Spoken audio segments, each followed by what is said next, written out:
Welcome again to Joe Stunner Boxing. If you've watched this channel before, you'll know that I'm very high on Japanese boxing. I think it's a golden age for Japanese boxing. They've got so many terrific fighters, and they don't half put on some great cards. They really do, that slide under a lot of people's radars. And sure enough, next Wednesday, the 30th of July, there is going to be another, what looks like a terrific Japanese card. Again, I say it's on Wednesday. I think this is why, in the West, I'm in the UK, that kind of slides under the radar of a lot of people. But try to catch this card if you can, because it is headlined by a fight that I think could be one of the best of the year, and that's between KENSHIRO Teraji, called the Amazing Boy. That's his brilliant nickname, although he's actually 33, so he's not a boy anymore. And he's going in with RICARDO Sandoval. This is for Teraji's WBA and WBC flyweight titles. Now, Teraji is a very, very exciting fighter. He's got 25 wins, 16 KOs. He's got one defeat when he was stopped in 10 rounds by Masamichi Yabuki, but they had a rematch. He got stopped in 2021. They had a rematch in 22, and he actually got revenge on Yabuki, but with a third round knockout. So he did it 7 rounds quicker than Yabuki did him.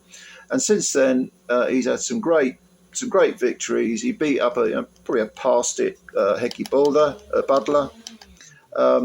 He beat Hiroti Kawaguchi. That was a 7th round TKO.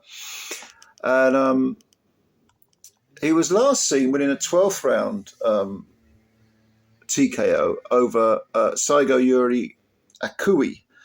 Now, if these names don't mean much to you, don't worry. These are actually good fighters, really, really good fighters. He also beat, he scored an 11th round TKO over Christopher Rosales, who, again, had seen better days. But then, Teraji, I said earlier, he's 33 years old. He's had 26 fights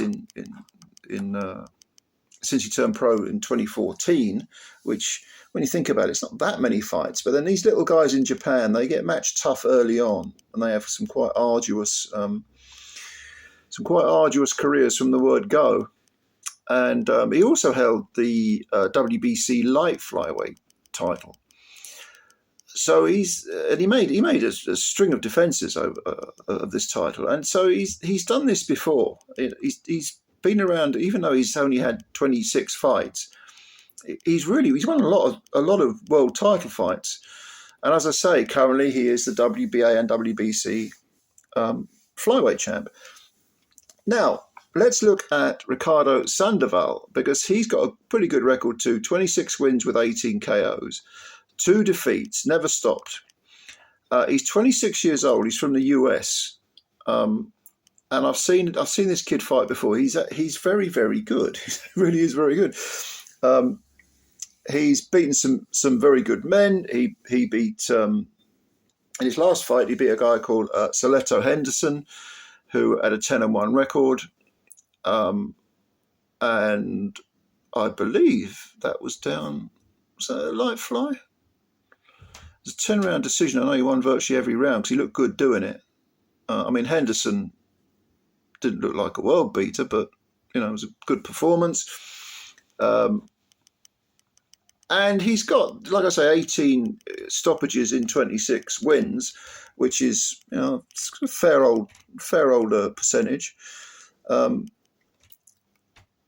he actually did win the WBC silver title, which I think has probably propelled him forward to challenge Teraji for the full fat version of the WBC title, and also the WBA is on the line. He has lost a couple of fights. He lost to David Jimenez as a majority decision back in 2022. And then I think his other defeat was, I can't remember who it was against, but it was, I think it was even a 4-round or a 6-rounder. It was very early on in his career. It was about 9 years ago maybe. So for a guy who is, he's 26, so he's probably in his prime now. Don't forget the flyweights, their prime is normally 26, 27. He's a lot younger than Teraji, and a very capable fighter, very capable fighter. When you consider that Jimenez is the only guy to beat him.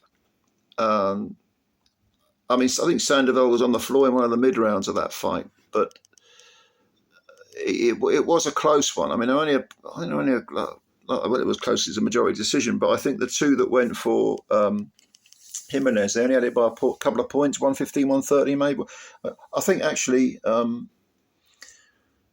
someone had a point taken off. It might have been Jimenez had a point taken off in that fight. But anyway, the point is it was a very close, tough fight. And when you consider that was in 2022 and that's his only defeat. Oh, I should also point out, of course, that Jay Harris was a victim as well. He got stopped in 8 rounds back in 2021. Sandoval, stopped Jay Harris in 8 rounds. That was a terrific win. And on the road as well, I think it was in Bolton. Jay Harris is Welsh, but, come from the US to fight a British guy in Britain. Yeah, you've achieved something. Body punches as well, wasn't it? Jay Harris was always a little bit vulnerable with a good left hook to the body. And sure enough, Sandoval did the job, and he is a very, very capable operator. The thing is, can he go to Japan and upset the apple cart against Teraji? And I think he probably can. Now, both these fighters are orthodox fighters. Teraji, very sort of high-octane fighter. He's got that sort of busyness about him that a lot of Japanese fighters have. Flips around in and out, fast, speedy. Sandoval probably a bit more, I suppose you'd say, textbook or conventional in his style. But again, an orthodox fighter.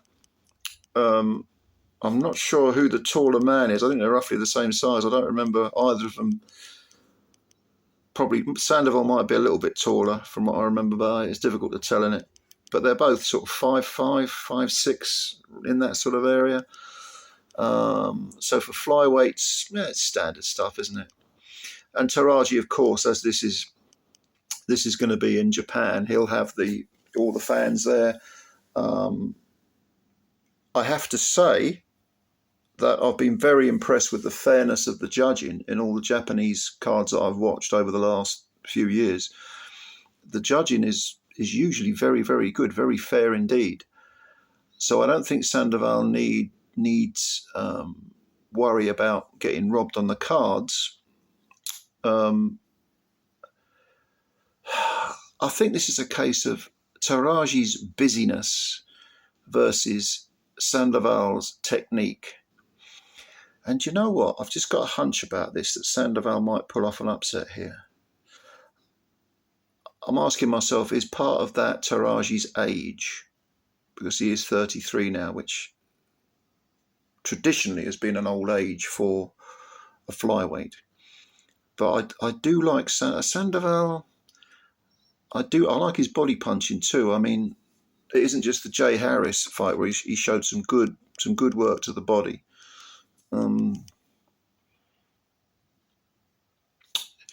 Yeah, I'm thinking there might be an upset here. I think the technique. I think it'll be a close fight, whichever way it goes. There'll only be a couple of points in it. It could be a majority decision, could be a split decision.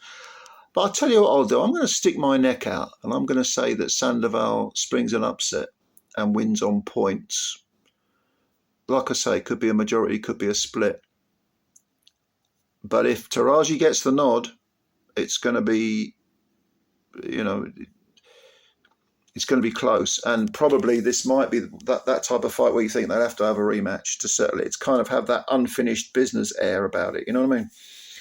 So I'm going to go for Sandoval to spring a close decision upset over Teraji. But we'll see. But, again, I mean, work gets in the way of real life, doesn't it? And, of course, I'll be at work on Wednesday, and perhaps you will as well. But do try and catch this fight at some point, because I've got a feeling it's going to be a good, close, tough fight. The type of fight where it goes right down to the wire, and by the end you're still thinking, I wonder who's got this. Anyway, that's my spiel for today regarding this particular hidden gem, perhaps. But let me know what you think. If you've seen Teraji or Sandoval fight in the past, please let me know your thoughts. Who do you think will win? Comments below, etc., etc. Like the video if you liked it. Please subscribe to the channel if you're new. And yeah, hit the like button. Do all that good stuff. You know the drill, don't you? Of course you do. All right. Thank you very much, ladies and gentlemen. Looking forward to reading your comments. And bye for now.